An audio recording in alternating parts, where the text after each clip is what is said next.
I'm Joe Wallace for Gearwire.com and with Brandon Ryan of Cakewalk, and we are talking about Vista upgrades. What have you guys done to become more Vista capable?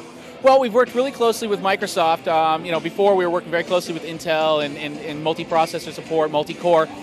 We've worked really closely with Microsoft to get basically Vista compatibility for everything, 32-bit and 64-bit Vista support. We've updated Sonar to work with Vista, taken advantage of the multimedia class scheduling service, offloading the graphics to the graphics card, WaveRT driver support. So we support that with Sonar, and then we also just recently updated the instrument line. So Zeta, Rapture, Dimension Pro, all of that is full native Vista compatibility now. Now that's one important hair to split, native versus compatible. How did you guys get to native as opposed to simply compatible? Well, again, working really closely with Microsoft, not cutting any corners, and also, we have kind of a two-year start. We started supporting x64 about 2 years ago, so that kind of gave us a head start into getting into Vista.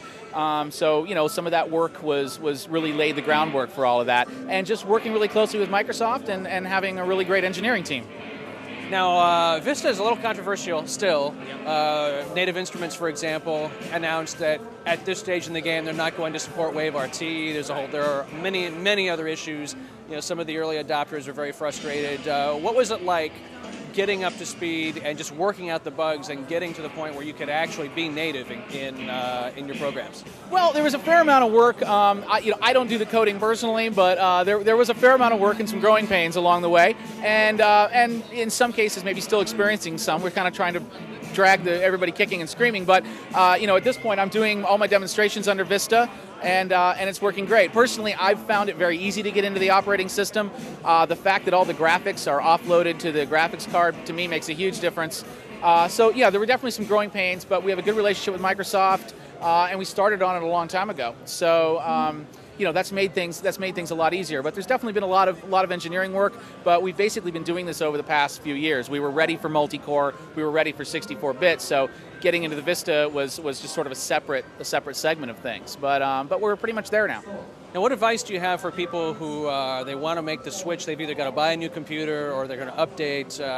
They're entering this whole new world, and there's plenty of unknowns and plenty of potholes along the way. What's the most important thing you could tell someone who wants to adopt Vista now and marry it up with Cakewalk products? Yeah, well, back up your projects. That's the big one. Back up your projects. Don't start in the middle of a project. But the biggest thing is making sure that your hardware works. I mean, you have to take stock of what audio interfaces you're using, MIDI interfaces, things like UAD1 cards, plugins that you really need to run, and just make sure that that there's some Vista compatibility before you take the leap. It's kind of good to make a list first.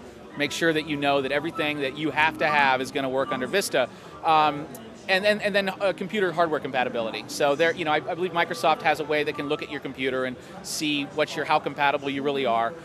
It's definitely best, I think, on a new, fresh machine, though, with newer motherboards, newer chipsets. An old computer, maybe not. Maybe stay with XP on those. But new multi-core machines, especially if you have a lot of RAM, then that would be the way to do it. But definitely, either wait for drivers or pick hardware that supports. And surprisingly, there are actually quite a few Vista drivers out now for a lot of the audio hardware, and DSP cards are coming along. So it's really just think ahead and look at what you need and just make sure it's compatible, and maybe do a dual boot system also. That's what we've been doing from the beginning, was having XP and Vista and just making sure that things work, so you always kind of have that to go back to if you need to.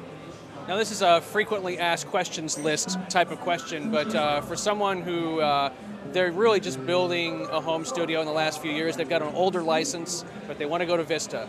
What's your advice for somebody who there are a few versions back? So are they on XP? XP, that'll work. Well, for XP, there's updates for the for Vista. I think basically you really want to run business or ultimate at that point. So getting an upgrade is fine. If you're with XP, then you can get a pretty reasonable upgrade, I think, to Vista.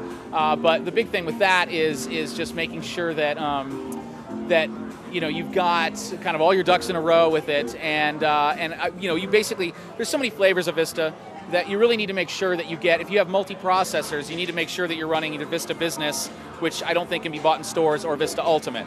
So you have to think about the cost factors. If you're running multiple processors, that's an important factor. And if you can get the upgrade price from XP to Vista, then that allows you to get into Vista Ultimate, I think, for $200 and some or something like that. So and if you're way back hardware-wise, it's probably makes sense to maybe delegate that to some other use and start fresh with a new multi-processor machine. Now, what about older licenses of Cakewalk products? Oh, well, we have a really reasonable upgrade path. Generally, our upgrades in the past have been $179, even if you're 2 versions back. So users who had Sonar 4 were able to upgrade to Sonar 6 for the same price as users of Sonar 5.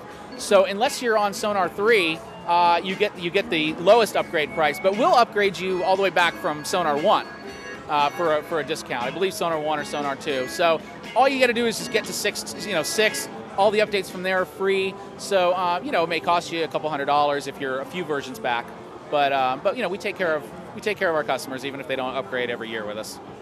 Well, thanks very much. I'm Joe Wallace on the floor of Musikmesse in Frankfurt, Germany for Gearwire.com.